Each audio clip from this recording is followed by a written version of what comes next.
Art. Chapter 4. Introduction. The word art has a range of meanings which may be obscured by the current disposition to use the word in an extremely restricted sense. In contemporary thought, art is most readily associated with beauty, yet its historic connections with utility and knowledge are probably more intimate and pervasive. The prevalent popular association reflects a tendency in the 19th century to annex the theory of art to aesthetics.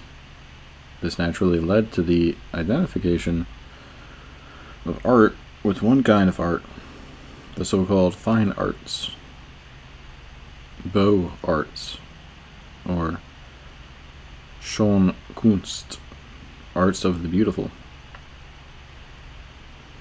The contraction of meaning has gone so far that the word art sometimes signifies one group of the fine arts, painting and sculpture, as in the common phrase, literature, music, and the fine arts. The restricted usage has become so customary that we ordinarily refer to a museum of art or to an art exhibit in a manner which seems to assume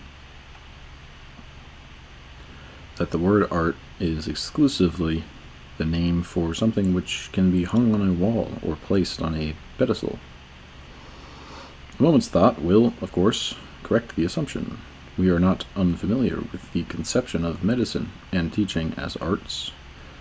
We are acquainted with such phrases as the industrial arts and arts and crafts, in which the reference is to the production of useful things. Our discussion of liberal education should require us to consider the liberal arts, which, however defined or enumerated, are supposed to constitute skills of the mind. We recognize that art is the root of artisan as well as artist. We thus discern the presence of skill and even the lowest forms of productive labor. Seeing it also as the root of artifice and artificial, we realize that art is distinguished from and sometimes even opposed to nature.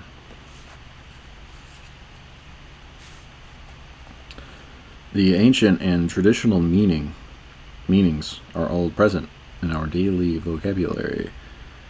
In our thought, the first connotation of art is fine art. In the thought of all previous eras, the useful arts came first. As late as the end of the 18th century, Adam Smith follows the traditional usage, which begins with Plato, when in referring to the production of a woolen coat, he says, "The shepherd, the sorter of the wool, the woolcomber or carder, the dyer, the scribbler, the spinner, the weaver, the fuller, the dresser, with many others, must all join their different arts in order to complete even this homely production."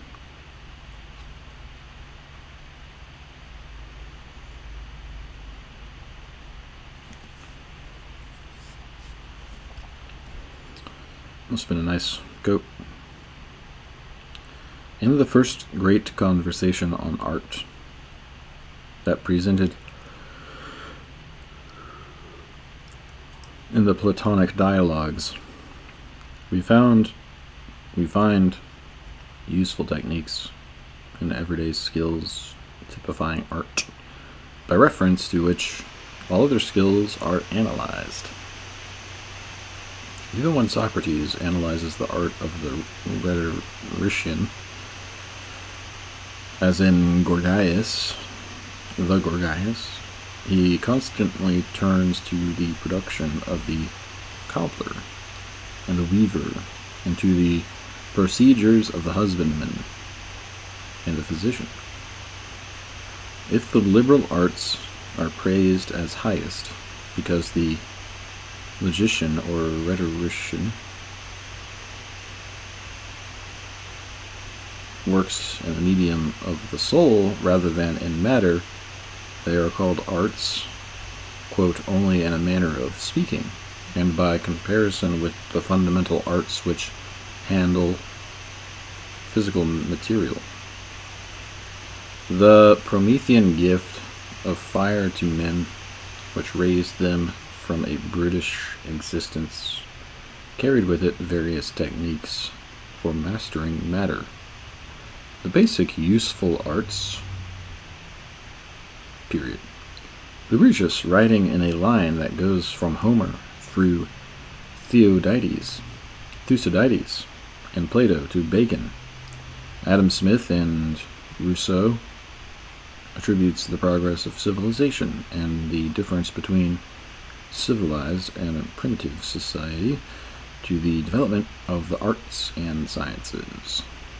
Ships and tillage, walls, laws, arms, roads, dress, and all such like things, all the prizes, all the elegancies, two of life, without exception, poems, pictures, and the chiseling of fine-wrought statues, all these things, practiced together with the acquired knowledge of the untiring mind, taught men by slow degrees as they advanced on the way, step by step.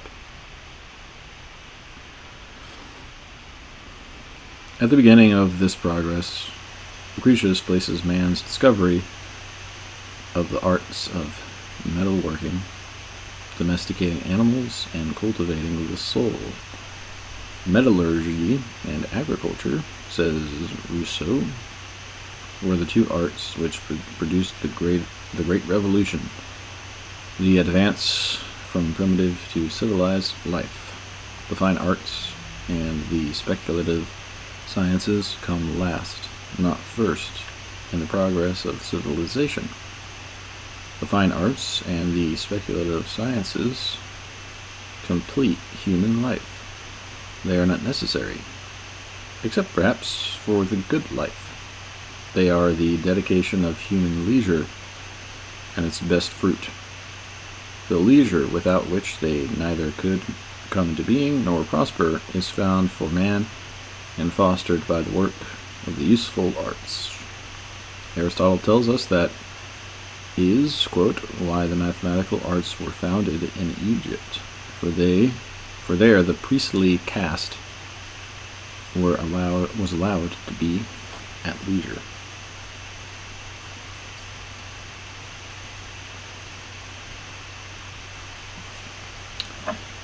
Interesting.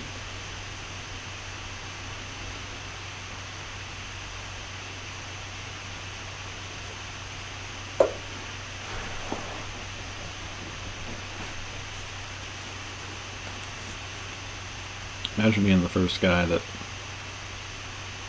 realized you could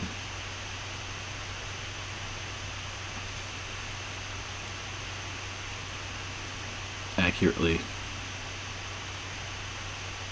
calculate things in the world, physical world,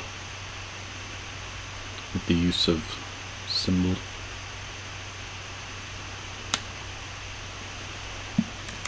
The help symbol.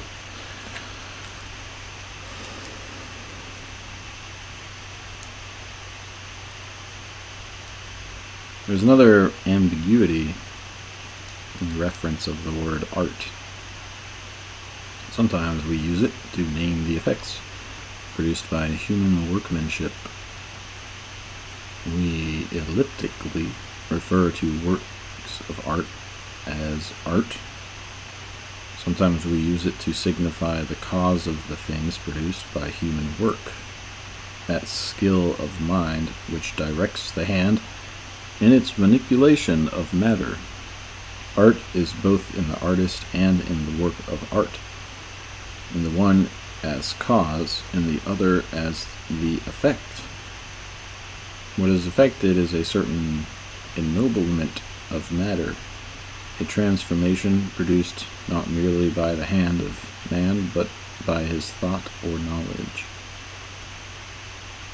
The more generic meaning of art seems to be that of art as cause, rather than as effect.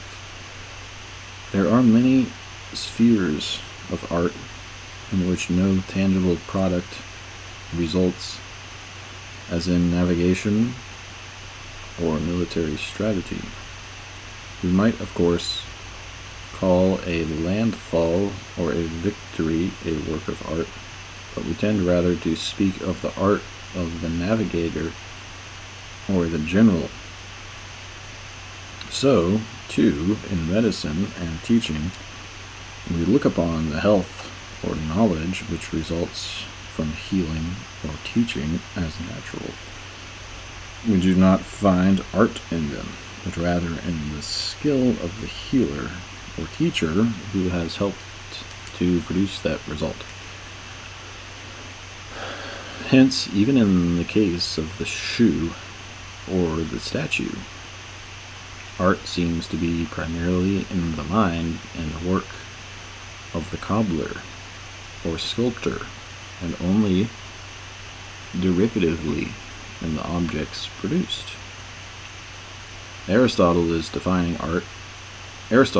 defining art as, quote, capacity to make, involving a true course of reasoning, identifies it with making as distinct from doing and knowing. Though art, like science and moral action, belongs to the mind and involves experience and learning, imagination and thought, it is distinct from both in aiming at production, in being knowledge of how to make something or to obtain a desired effect. Science, on the other hand, is knowledge that something is the case, or that a thing has a certain nature. Knowledge is sometimes identified with science to the exclusion of art or skill. But we depart from this narrow notion whenever we recognize that skill consists in knowing how to make something.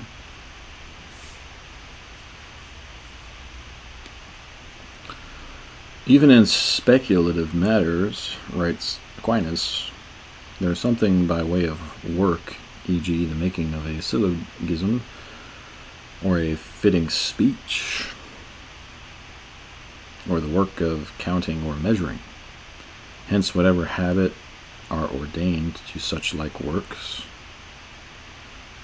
whatever habits are ordained to such like works of the speculative reason are by a kind of comparison called arts indeed, but liberal arts, in order to distinguish them from those arts which are obtained to works done by the body, which arts are in a fashion servile, inasmuch as the body is in servile subjection to the soul, and man as regards his soul is free.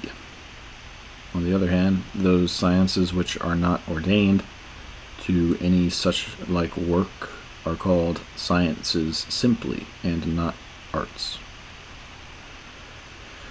The discussion of medicine in the great books throws light on the relation of art and science in their origin as well as their development. Hippocrates writes of medicine as both an art and a science. In his treatise on ancient medicine, he says, "It appears to me necessary to every physician to be skilled in nature and strive to know, if he would wish to perform his duties, what man is in relation to the articles of food and drink, and to his other occupations, and what are the effects of each of them on every one. And it is not enough to know simply that cheese is a bad article of food, as disagreeing with whoever eats of it to satiety, but what sort of disturbance it creates, and wherefore, and with what principle in man it disagrees. Whoever does not know what effect these things produce upon man cannot know the consequences which result from them, nor how to apply them. As a science, medicine involves knowledge of the causes of disease, the different kinds of diseases and their characteristic courses. Without such knowledge, diagnosis, prognosis, and therapy would be a matter of guesswork, of chance, as Hippocrates says, or at best the application of rule of thumb in the light of past experience. But the scientific knowledge does not by itself make a man a healer, a practitioner of medicine.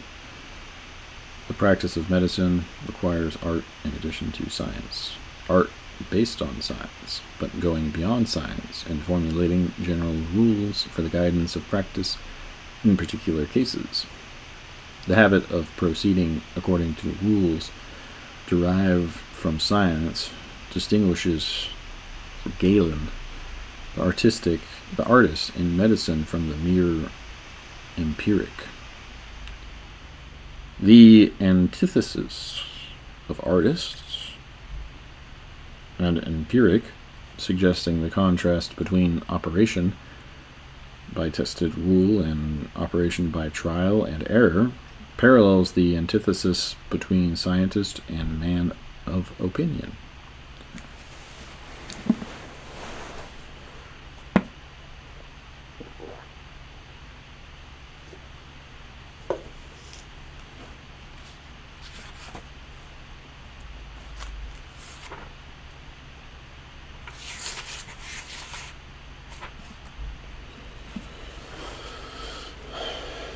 It has seldom, if ever, been suggested that an art can be originally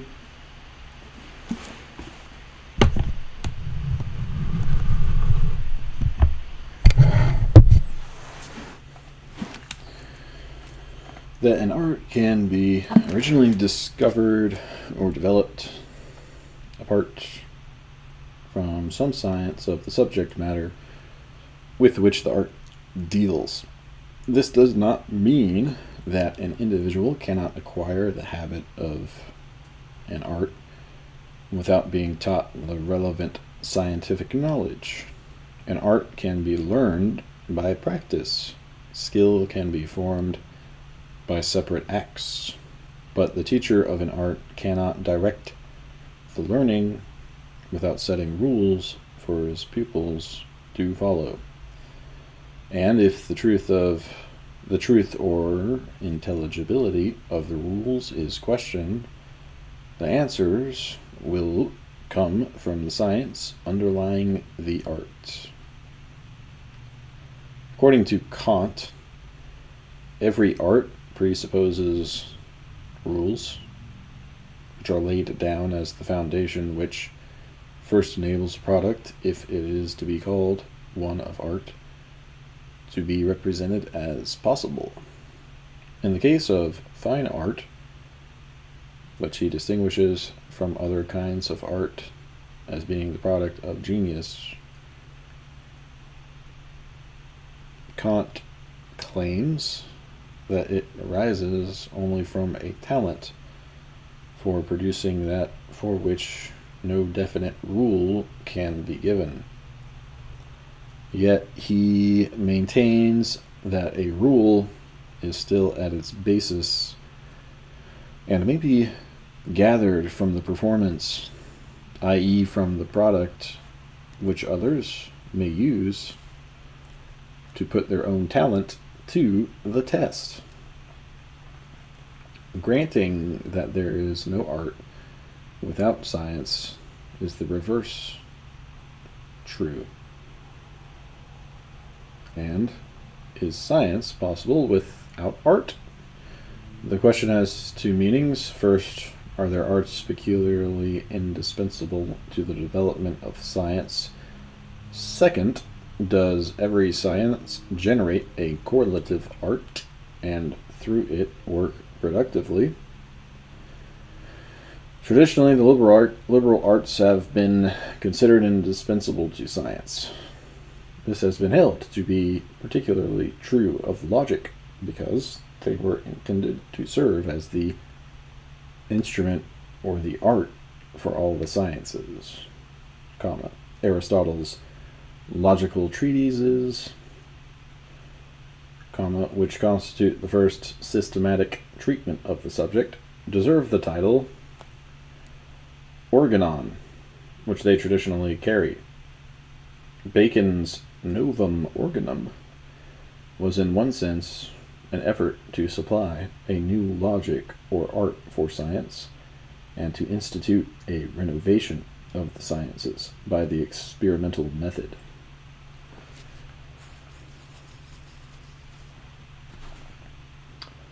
As in art, logic consists of rules for the conduct of the mind. In the process of inquiry, inference, definition, and demonstration by which sciences are constructed.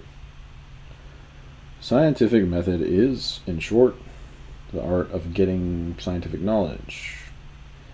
In the experimental sciences, there are auxiliary arts controlling the instruments or apparatus employed in experimentation. The experiment itself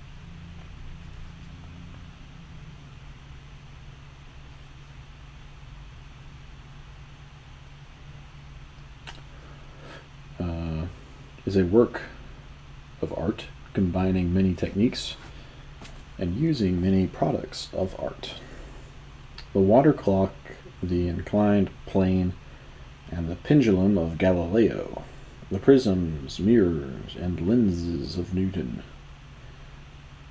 The second question, whether all sciences have related arts and through them productive power, raises one of the great issues about the nature of scientific knowledge discussed in the chapters on philosophy and science. For Francis Bacon, and to some extent Descartes, art is the necessary consequence of science. At the beginning of the Novum Organum, Bacon declares that knowledge and human power are synonymous, since the ignorance of the cause frustrates the effect. For nature is only subdued by submission, and that which is contemplative philosophy corresponds with the cause. In practical science becomes the rule. The distinction Bacon makes here between the speculative and practical parts of knowledge corresponds to the distinction between science and art, or as we sometimes say, pure and applied science. He opposes their divorce from one another. If science is the indispensable foundation of art, and consists in a knowledge of causes, art, in Bacon's view, is the whole fruit of science, for it applies that knowledge to the production of effects.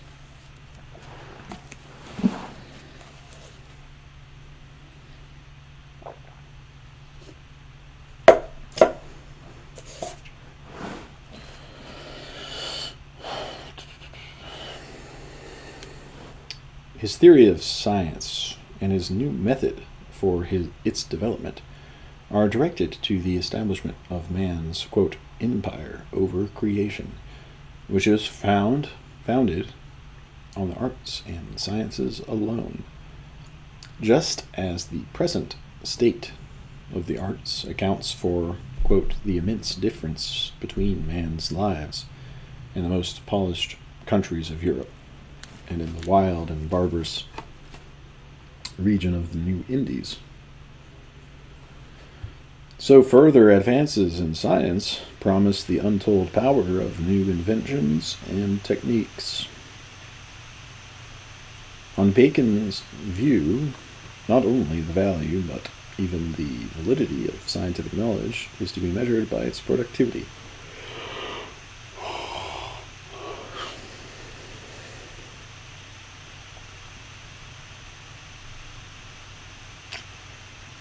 A useless natural science, a science of nature which cannot be used to control nature, is unthinkable.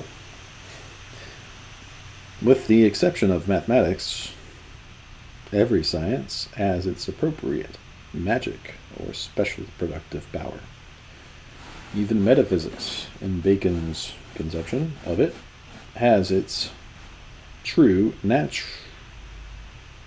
magic, which is that great liberty and latitude of operation which dependeth upon the knowledge of forms. The opposite answer to the question about science and art is given by Plato, Aristotle, and others who distinguish between speculative and productive sciences. They differ from Bacon on the verbal level by using the word practical for those sciences which concern moral and political action rather than the production of effects. The sciences Bacon calls practical, they call productive, but under either name, these are the sciences of making rather than doing, sciences which belong in the sphere of art rather than produce. But the significant difference lies in the evaluation of the purely speculative sciences, which consist in knowledge for its own sake, divorced from art and morals, or from the utilities of production and the necessities of action.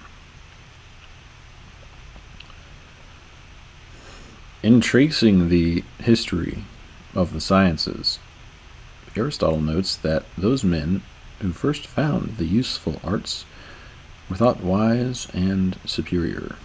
Quote, but as more arts were invented, and some were directed to the necessities of life, others to recreation, the inventors of the latter were naturally always regarded as wiser than the inventors of the former, because their branches did not aim at utility.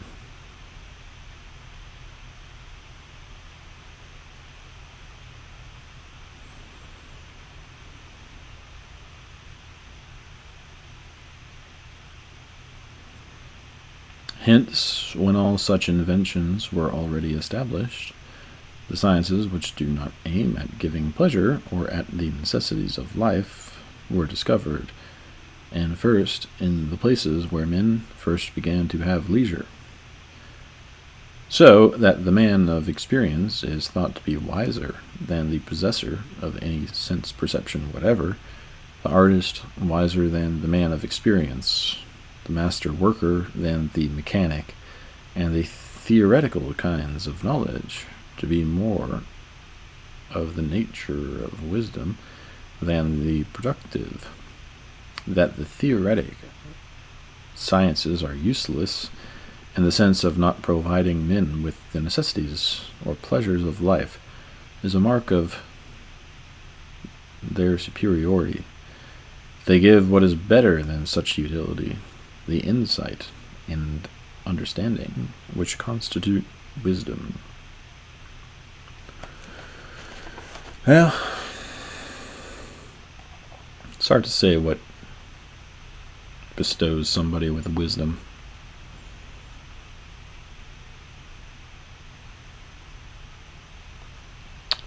Maybe it's books, the study of books. But you probably need to also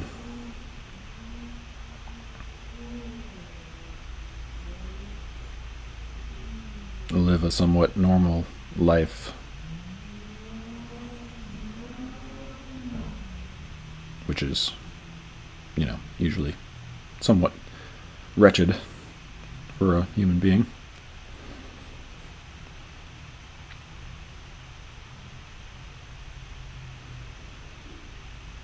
And then those experiences, in the view of your knowledge, your brain knowledge from the books, is what actually teaches you anything of use.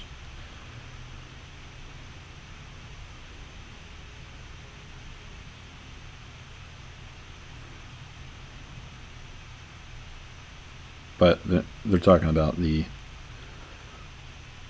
non-practical arts.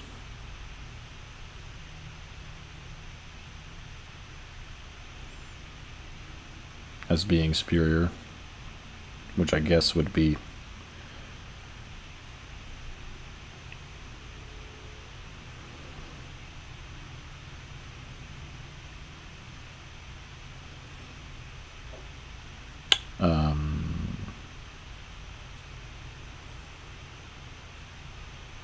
philosophy.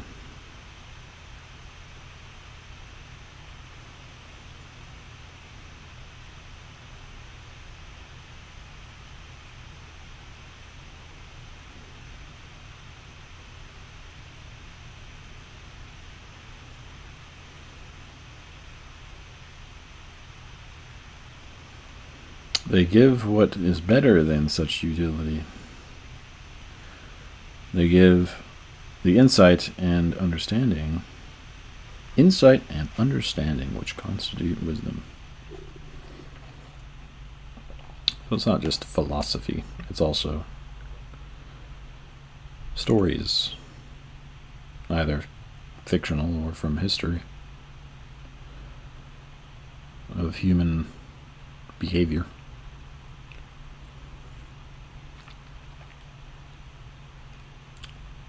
Hearing a story is like, especially a good story where characters are going through like deep emotions, complex struggles. Maybe not complex, but profound in some way.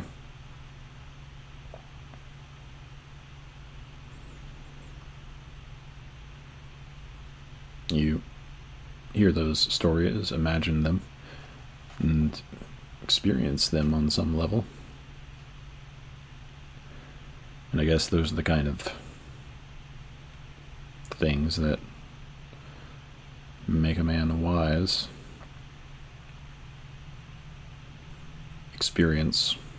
It's not first-hand experience, but it's like almost first-hand when you imagine something. Imagine it well. That's the difference between reading a book and watching a movie, let's say, in modern times, is that there's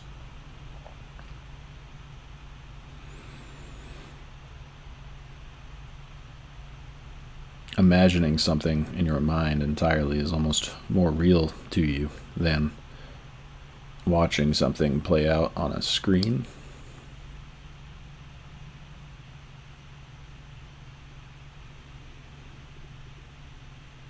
In my opinion. And then when it's more real to you, it's more like an actual experience of yours, which is more likely to teach you something.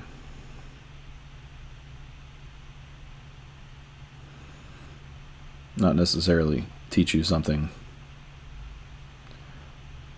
in the world of facts and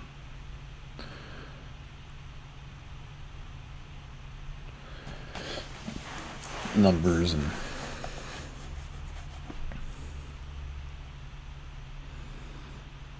but to teach you something that you might actually use in your life. Like, what is the good way to react to a type of situation, or a good way to feel about something.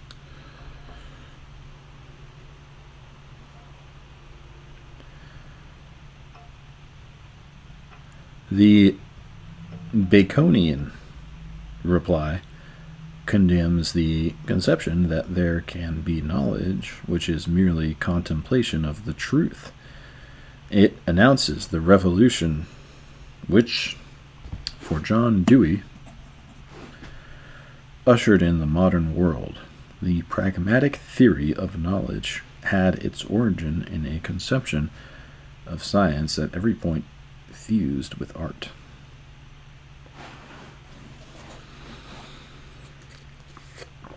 That to me is why wisdom is the most practical thing you can have. Because it deals with judging what is good and what is not good, and that deals with things on the spiritual plane, the invisible world.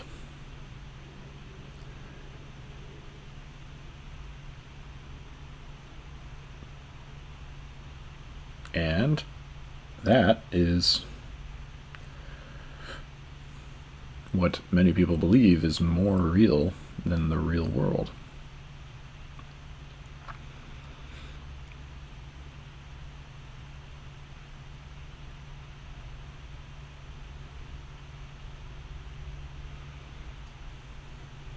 So it's actually more practical if you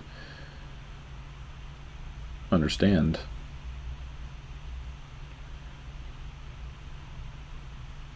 what is most useful to you. It's no sin to love your own soul. The ancients, trying to understand the natural phenomena of change and generation, found that the process of artistic production provided them with an analytic model.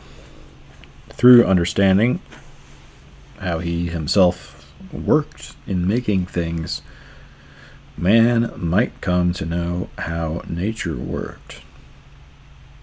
When a man makes a house or a statue, he transforms matter. Changes in shape and position occur. The plan or idea in the artist's mind comes through his manipulation of matter to be embodied and realized objectively. To the ancients, a number of different causes or factors seemed to be involved in every artistic production. Material to be worked on, the activity of the artist at work, the form in his mind which he sought to impose on the matter, thus transforming it, and the purpose which motivated his effort. In the medical tradition, from Aristotle through Galen to Harvey, there is constant emphasis upon the artistic activity of nature. Galen continually argues against those who do not conceive nature as an artist. Harvey consciously compares the activity of nature in biological generation to that of an artist. Like a potter, she first divides her material and then indicates the head and trunk and extremities. Like a painter, she first sketches the parts in outline and then fills them in with colors. Or like the shipbuilder, who first lays down his keel by way of foundation, and upon this raises the ribs and roof or deck. Even as he builds his vessel, does nature fashion the trunk of the body and add the extremities. Of all natural changes, the one most closely resembling artistic production appears to be generation, especially the production of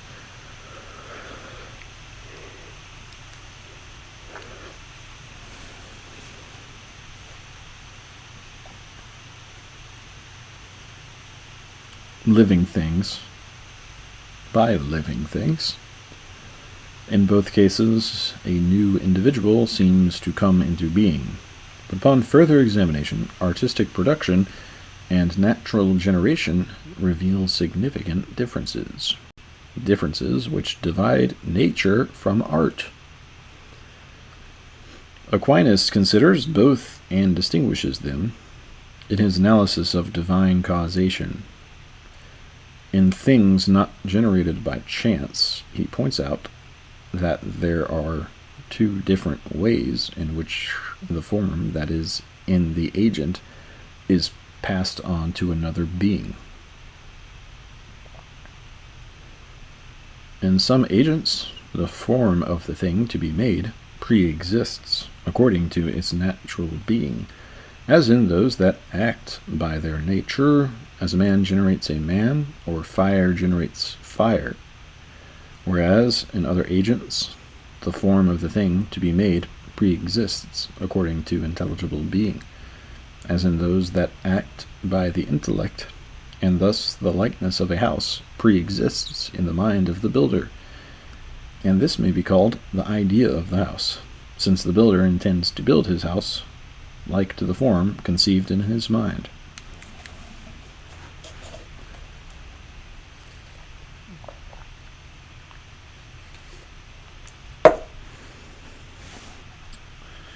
Thus, in biological procreation, the progeny have the form of their parents.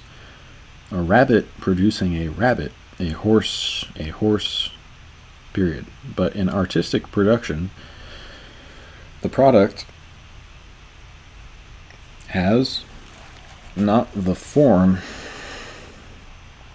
of the artist, but the form he has conceived in his mind, in which he seeks to objectify. Furthermore, in generation and in other natural changes as well, the matter which undergoes change seems to have in itself a tendency to become what it changes into. As, for example, the acorn naturally tends to become an oak, whereas the oaken wood does not have in itself any tendency to become a chair or a bed. The material the artist works on is entirely passive with respect to the change he wishes to produce. The artistic result is in this sense entirely of his making.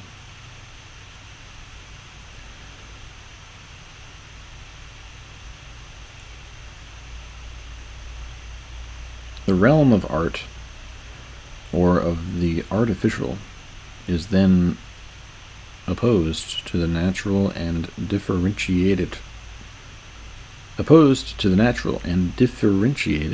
from it. Kant, for whom art is distinguished from nature, is making it from acting or operating in general. Claims that, quote, by right it is only production through freedom, i.e., through an act of will that places reason at the basis of its action. That should be termed art. Consequently, art is that which would not have come into being without human intervention. The man-made object is produced by man, not in any way, but specifically by his intelligence, by the reason which makes him free. Animals other than man are apparently productive, but the question is whether they can be called artists. A spider conducts operations that resemble those of a weaver, and a bee puts to shame many an architect in the construction of her cells. But, quote, according to Marx, what distinguishes the worst architect from the best of bees is this, that the architect raises his structure in imagination before he erects it mentally, in reality. At the end of every labor process, we get a result that already existed in the imagination of the laborer at its commencement. He not only effects a change of form in the material on which he works, but he also realizes a purpose of his own that gives the law to his modus operandi. I know that Latin word. And to which he must subordinate his will.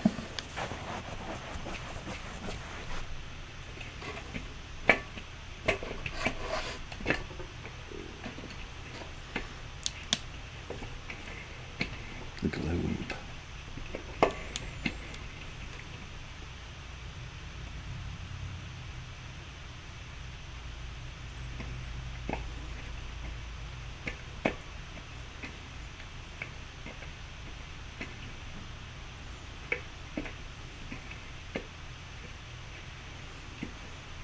I think his proportions are all way off. Antarctica's tiny, Greenland's tiny. I guess you can tell by the size of the squares. No, maybe not. Probably how they're supposed to be.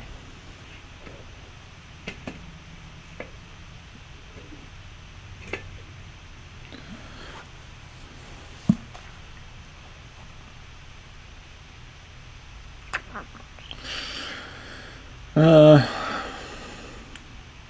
was I?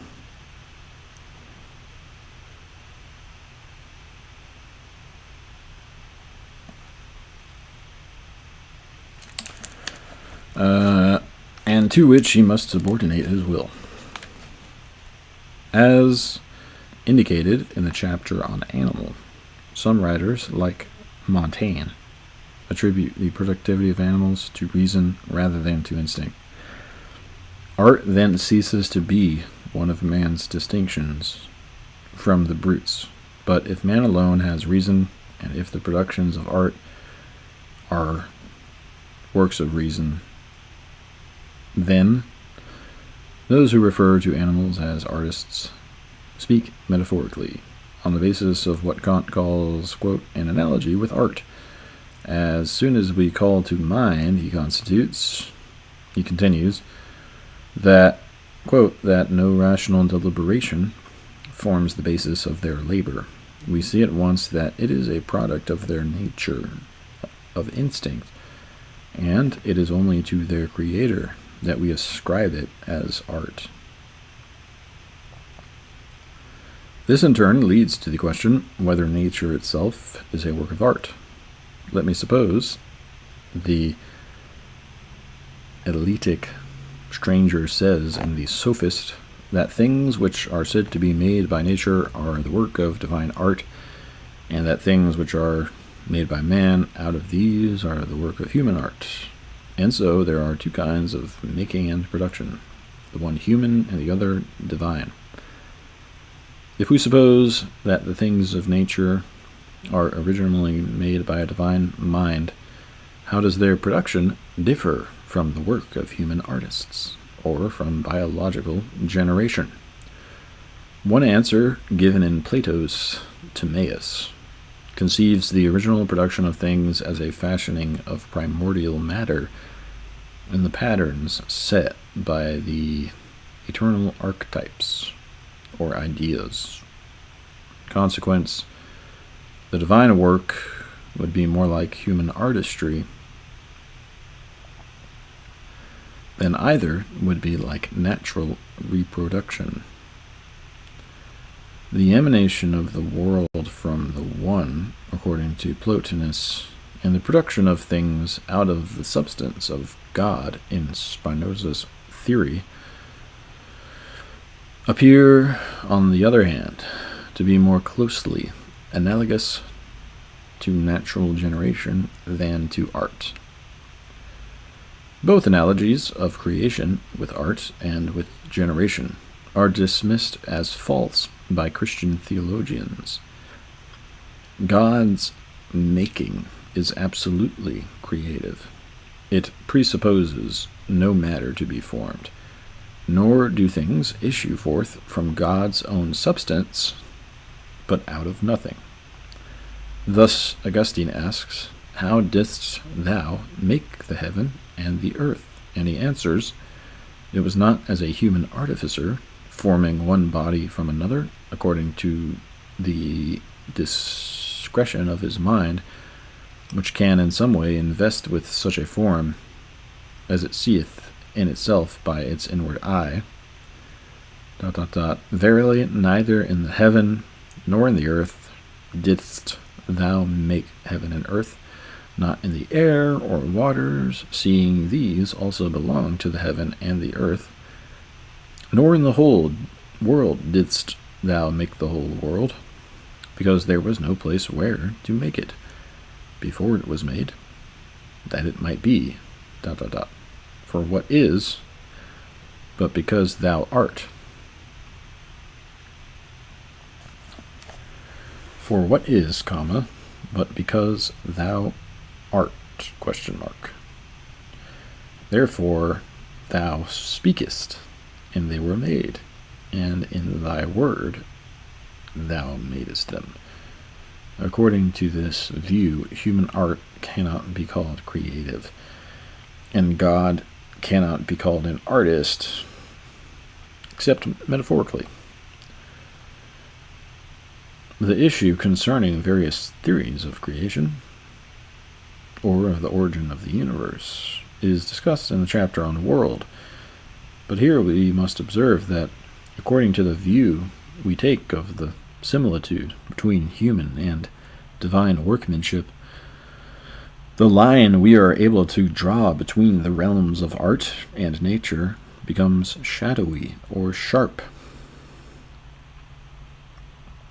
The discussions of art in the great books afford materials from which a systematic classification of the arts might be constructed, but only fragments of such a classification are ever explicitly presented.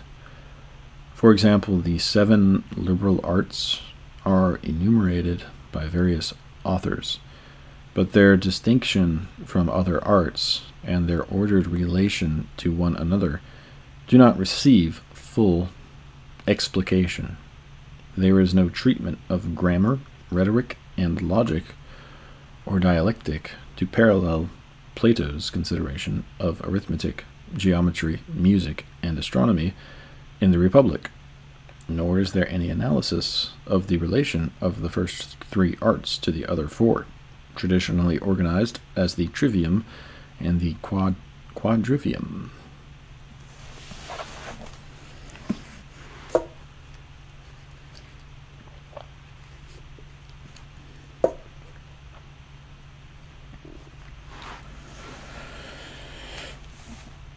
However, in Augustine's work on Christian doctrine, we have a discussion of these arts as they are ordered to the study of theology. That orientation of the liberal arts is also the theme of Bonaventura's reduction of the arts to theology, quite apart from the problem of how they are ordered to one another, particularly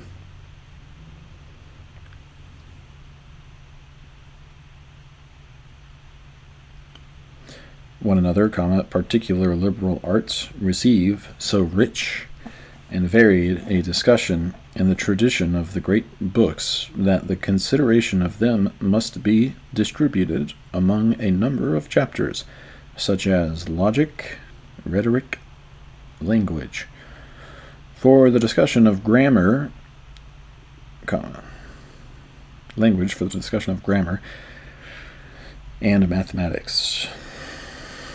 The principles of classification of the fine arts are laid down by Kant from, quote, the analogy which art bears to the mode of expression of which men avail themselves in speech, with a view to communicating themselves to one another as completely as possible.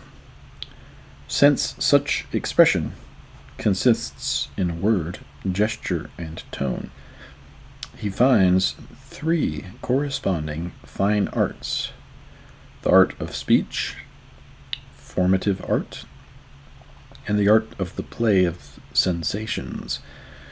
In these terms, he analyzes rhetoric and poetry, sculpture, architecture, painting, and landscape gardening, and music.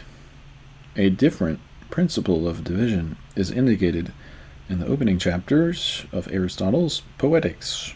The principle that all art imitates nature suggests the possibility of distinguishing and relating the various arts according to their characteristic differences as imitations.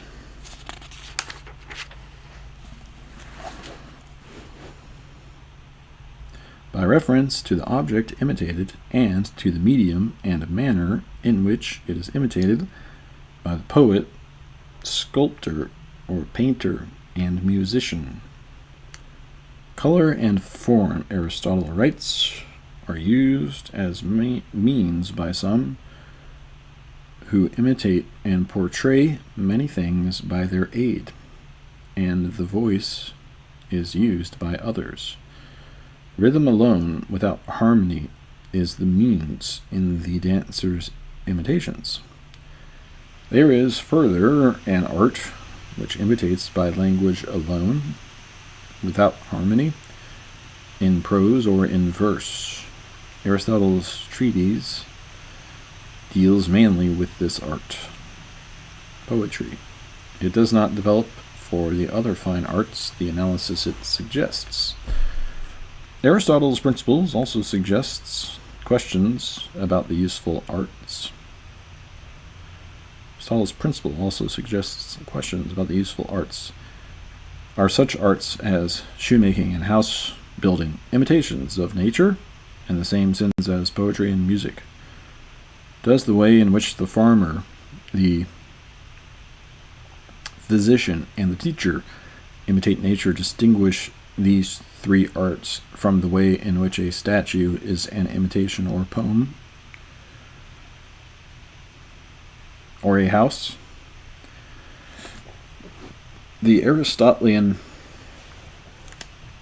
dictum about art imitating nature has, of course, been as frequently challenged as approved. Apart from the issue of its truth, the theory of art as imitation poses many questions which Aristotle left unanswered.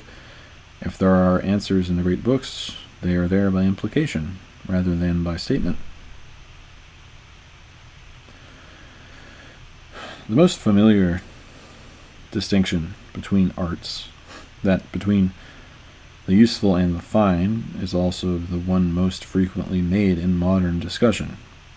The criterion of the distinction needs little explanation. Some of man's productions are intended to be used, others to be contemplated or enjoyed. To describe them in terms of imitation, the products of the useful arts must be said to imitate a natural function. The shoe, for example, the protective function of calloused skin. The imitation merely indicates the use, and it is the use which counts. But in the products of the fine arts, the imitation of the form, quality, or other aspect of a natural object is considered to be the source of pleasure. The least familiar distinction among the arts is implied in any thorough discussion, yet its divisions are seldom, if ever, named. Within the sphere of useful art, some arts work toward a result which can hardly be regarded as an artificial product. Fruits and grains would grow without the intervention of the farmer, yet the farmer helps them to grow more abundantly and regularly. Health and knowledge are natural effects, even though the arts of medicine and teaching may aid in their production. These arts, more fully discussed in the chapters on medicine and education, stand in sharp contrast to those skills whereby man produces the useful things which, but for man's work, would be totally lacking. In the one case, it is the artist's activity itself which imitates or cooperates with nature's manner of working.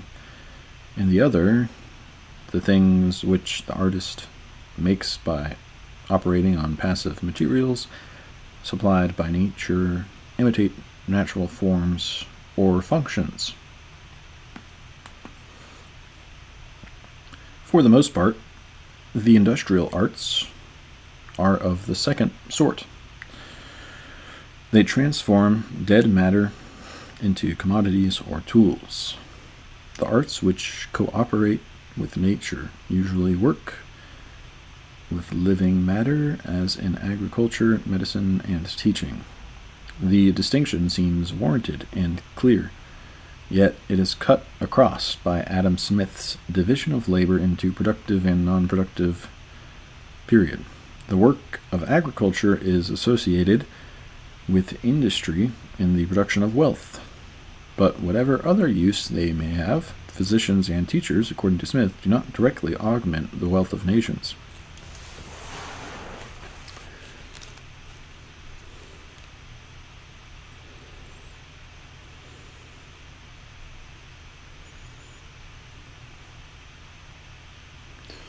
Yeah, that was interesting to me.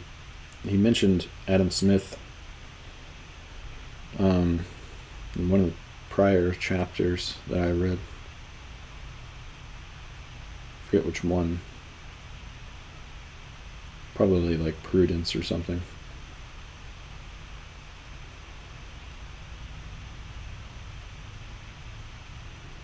But I liked what he said about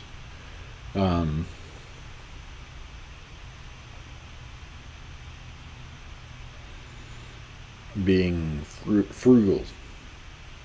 Frugal people are actually the ones that like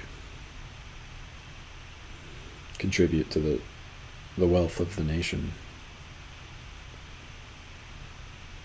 as opposed to people spending a bunch of money on unnecessary stuff and wasting money on things, which makes sense.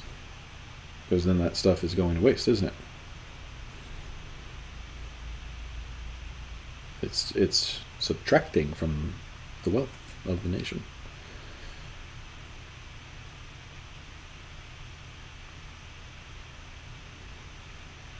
Just thought that was interesting. Because I try to live within my means.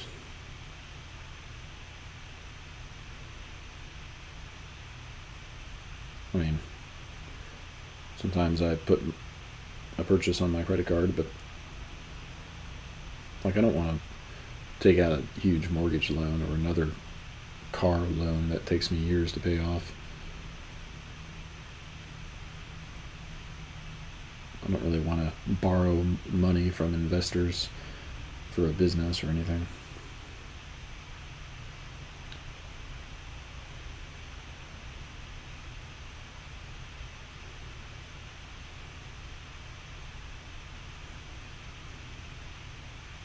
Because I just don't like how that feels. Feels like I'm in the hole. Of course, it could be a smart business move to borrow money and invest it in something that pays off, then you pay it back, and then you're like way better off than you were to start with, but it's kind of a gamble.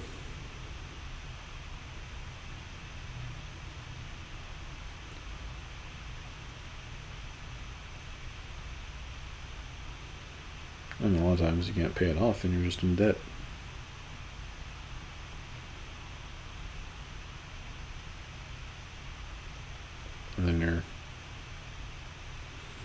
And then you feel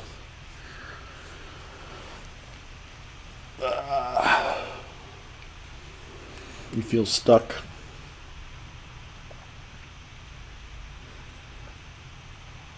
And the debt makes you feel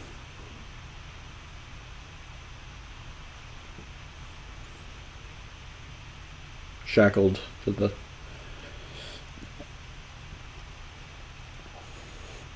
whole game of making money.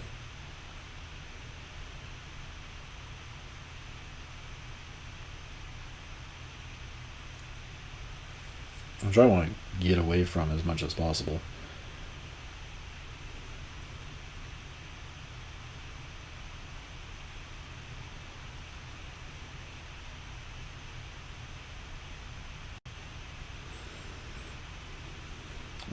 I'm definitely in the Henry David Thoreau school of thought of take more pride in not needing money than in having it.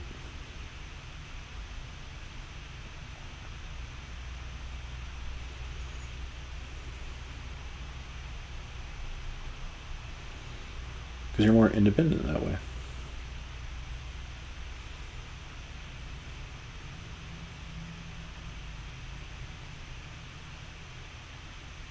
Or you're more self-reliant.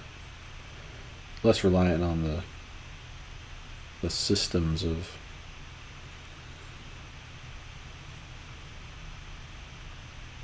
society's system of money.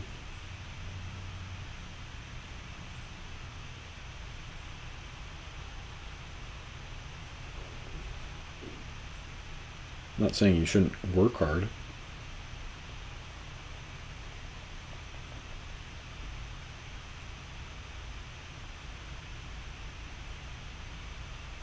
I'm a believer in working hard, exerting yourself, making an effort to accomplish things.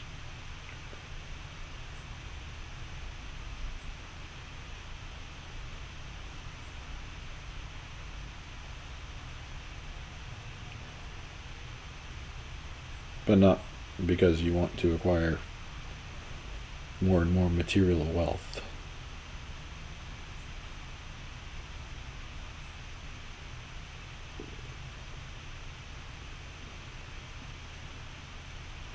Because, like Jesus plainly stated, it's easier for the camel to go through the eye of the needle than for the rich man to enter the kingdom of heaven.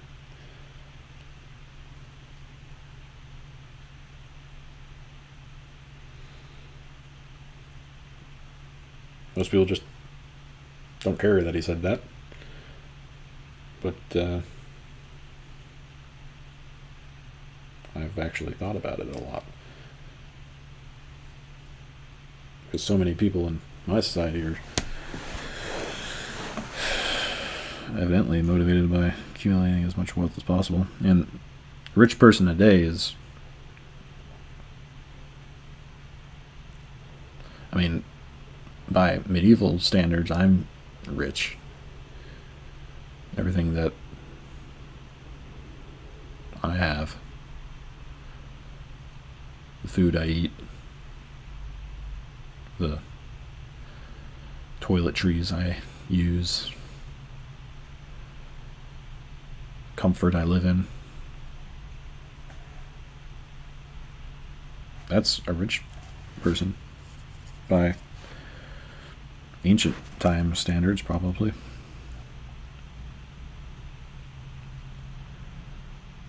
But maybe it's the dangerous thing about it is more believing that you're superior to other people because of the money.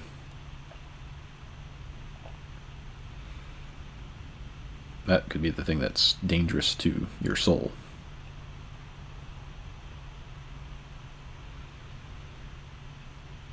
And what makes it difficult for you to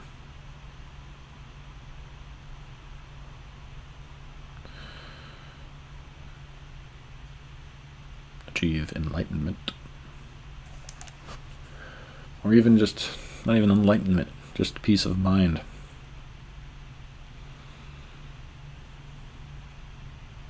Poor people probably have, on average, better peace of mind than rich people in this society.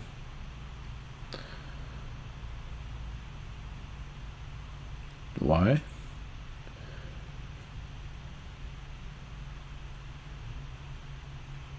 Maybe it's because when you're rich, you feel like, well, I'm clearly superior to these others in my society. I should be doing something special with my time and my resources because of that. I should be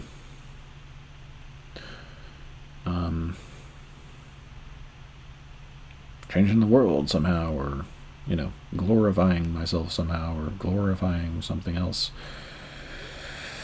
Whereas poor people are like, well, I'm poor just like everybody else. Might as well just try to enjoy the little things, right? I have no special responsibility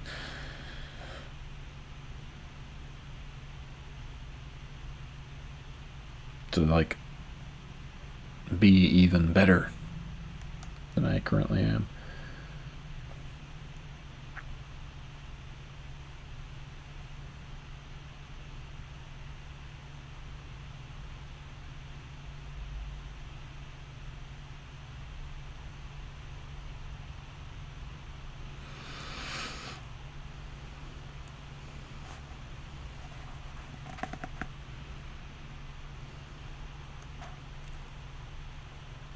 I think money gets in your head.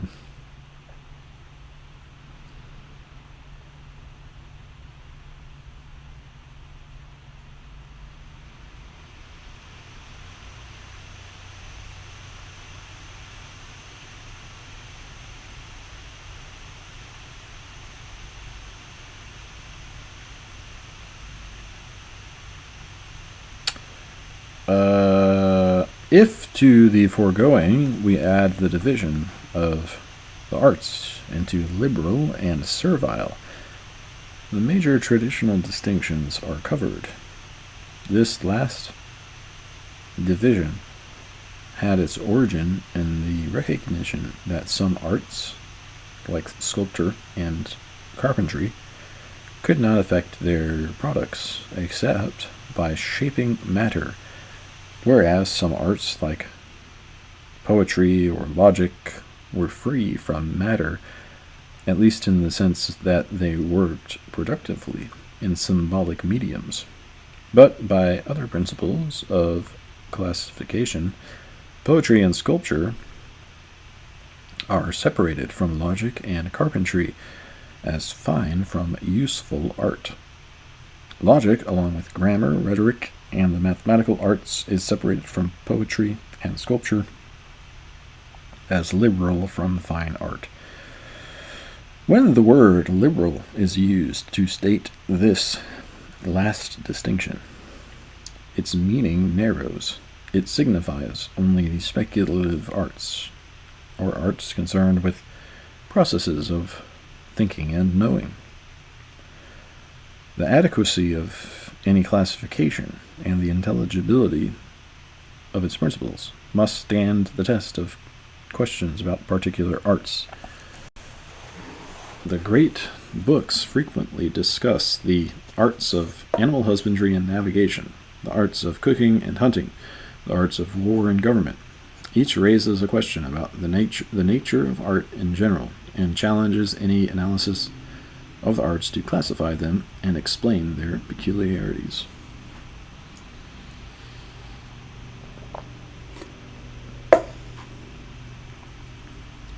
There are two other major issues which have been debated, mainly with respect to the fine arts. One, already mentioned, concerns the imitative character of art. The opponents of imitation do not deny that there may be some perceptible resemblance between a work of art and a natural object. A drama may remind us of human actions we have experienced. Music may simulate the tonal qualities and rhythms of the human voice, registering the course of the emotions. Nevertheless, the motivation of artistic creation lies deeper, it is said, than a desire to imitate nature or to find some pleasure in such resemblances. According to Tolstoy, the arts serve primarily as a medium of spiritual communication, helping to create the ties of human brotherhood. According to Freud, it is emotion or subconscious expression rather than... I hate Freud. It is emotion or subconscious expression rather than imitation or communication, which is the deepest spring of art. The poet or artist forces us to become aware of our inner selves, in which the same impulses are still extant even though they are suppressed. I hate Freud and I hate Darwin. I'm sick of hearing about what they think. They just found a different way to explain things that really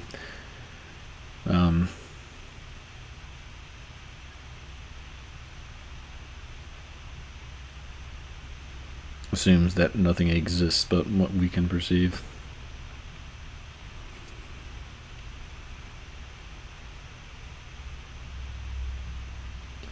Nevertheless, the motivation of artistic creation lies peculiarities. But Freud is attempting to account Freud's theory of sublimation, inner selves in which the same impulses are still extant even though they are suppressed. Freud's theory of sublimation or emotion or desire through art seems to connect with Aristotle's theory of emotional catharsis or purgation. But Freud is attempting to account for the origin of art, and Aristotle is trying to describe an effect proper to its enjoyment. Like, he's not actually trying to understand how things are. Or Darwin.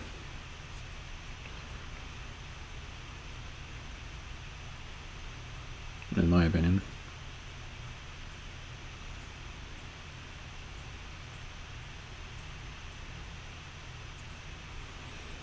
trying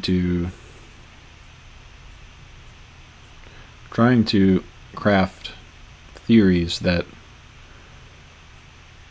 are like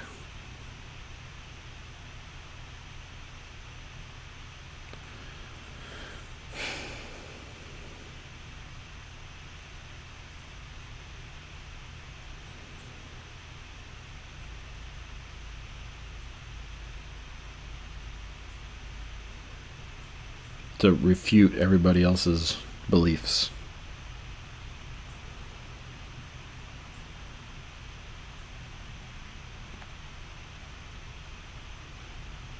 As opposed to a sincere desire to understand the truth.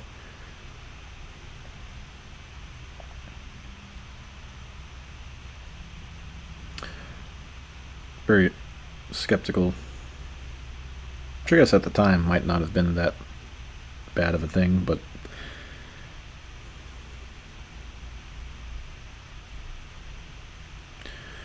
Freud is attempting to account for the origin of art, and Aristotle is trying to describe an effect proper to its enjoyment.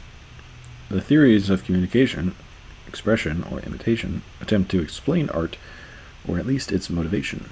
But there is also a conception of art which, foregoing explanation, leaves it a mystery, the spontaneous product of inspiration, of a divine madness, the work of unfathomable genius. We encounter this notion first, but not last, in Plato's Ion. Yeah, I don't think Darwin or Freud ever had a sincere wish to know the truth. They just wanted to be famous. The other major controversy concerns the regulation of the arts by the state for human welfare and the public good. Here, as before, the fine arts, chiefly poetry and music, have been the focus of the debate. It is worth the noting, however, that a parallel problem of political regulation occurs in the sphere of the industrial arts.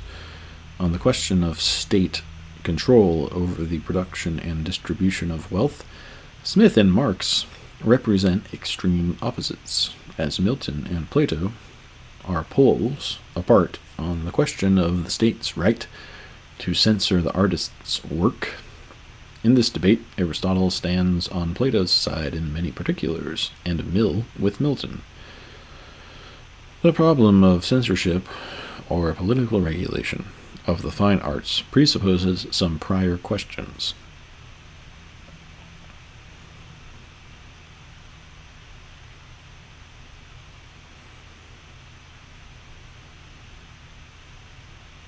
Plato argues in the Republic that all poetry but, quote, hymns to the gods and praises of famous men must be banned from the state. For if you go beyond this and allow the honeyed muse to enter either in epic or lyric verse, not law and the reason of mankind, which by common consent hath ever been deemed the best, but pleasure and pain will be the rulers in our state. Such a view presupposes a certain theory of the fine arts. It kind of surprises me how little Plato believed in personal freedom when I hear about his ideal republic. Such a view presupposes a certain theory of the fine arts and of their influence on the citizens and the whole character of the community.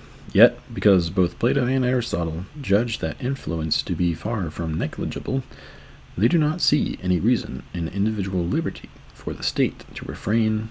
They do not see any reason in Yet because both Plato and Aristotle judge that influence to be far from negligible, they do not see any reason in individual liberty for the state to refrain from interfering with the rights of the artist for the greater good of the community. To Milton and Mill, the measure of the artist's influence does not affect the question of the freedom of the arts from political or ecclesiastical interference. I wonder if Christ was the big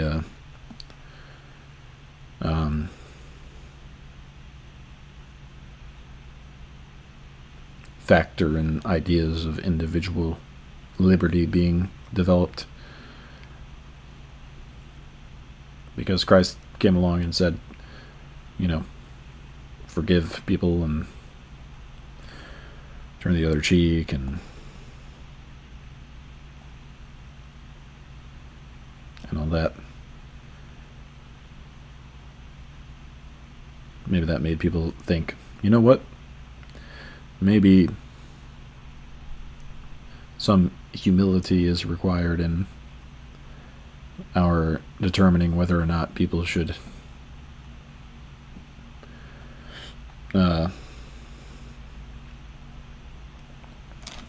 have freedom to do things that we deem not good. To Milton and Mill, the measure of the artist's influence does not affect the question of the freedom of the arts from political or ecclesiastical interference, while admitting the need for protecting the interests of peace and public safety.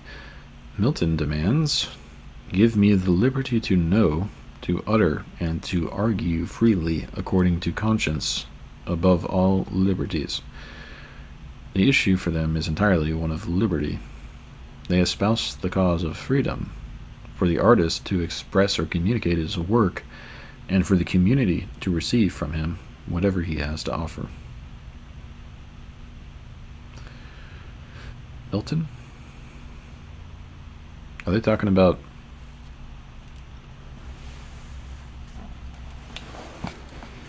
John Milton? Mill and Milton. Smith, Marx, Milton, and Plato.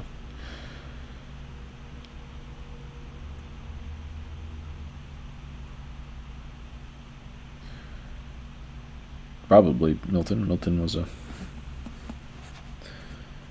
artist, a poet.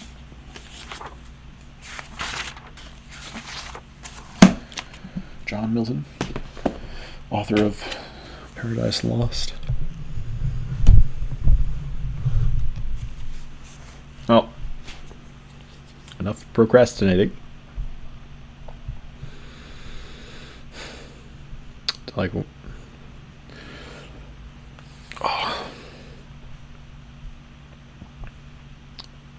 another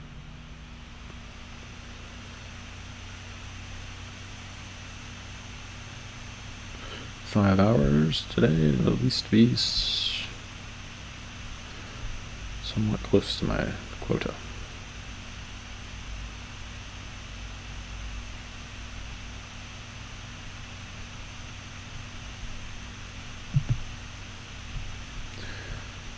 Oh, art. Idealist. Copy.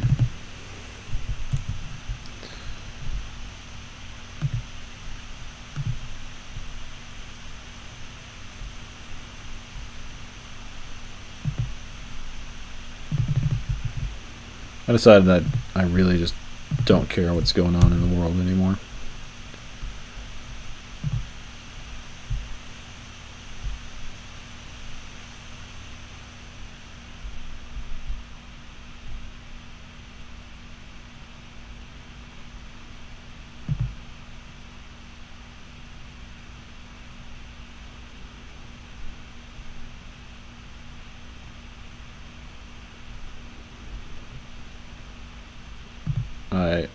I will be perfectly happy to be totally ignorant of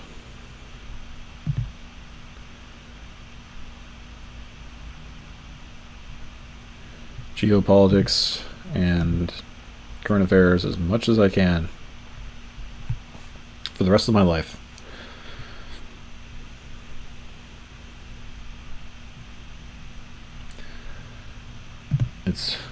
Everybody's crazy.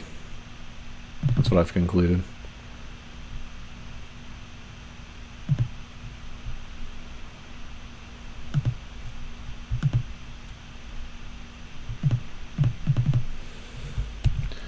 Alright. Boom. Process. cross art off the list.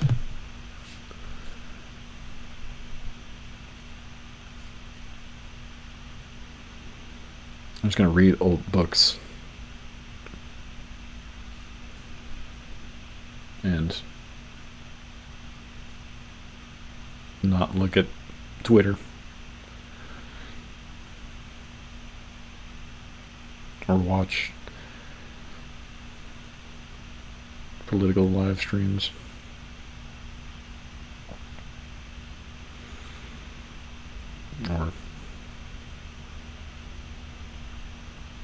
Or even look at my YouTube channel feed anymore. It's too much for me. Too much for my brain.